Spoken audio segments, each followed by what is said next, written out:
ভাবমূর্তি পুনরুদ্ধারে police RAB আনসারের পোশাক পরিবর্তনের সিদ্ধান্ত চূড়ান্ত। সীমান্তে সাউন্ড গ্রেনেড ব্যবহার করতে পারবে বিজিবি, জানালেন স্বরাষ্ট্র উপদেষ্টা।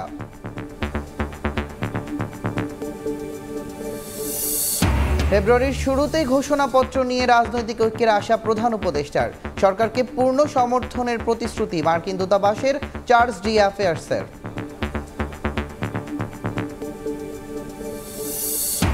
ভোটার তালিকা হালনাগাদ শুরু, অধিকার প্রতিষ্ঠায় ঐক্যবদ্ধ হওয়ার আহ্বান সিইসির। দ্রুত নির্বাচন দিয়ে অন্তর্বর্তী সরকারকে ক্ষমতা হস্তান্তরের পরামর্শ বিএনপি নেতার।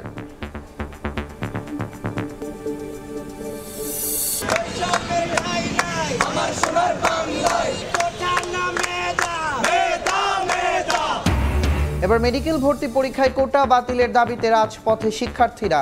মেধার ভিত্তিতে নতুন করে ফল প্রকাশের দাবি, না মানলে কঠোর আন্দোলনের হুঁশিয়ারি। এবং অটিস্টিক সেলকে ব্যবহার করে রাষ্ট্রীয় অর্থ আত্মসাৎ করছেন পুতুল, বলছে দুদক।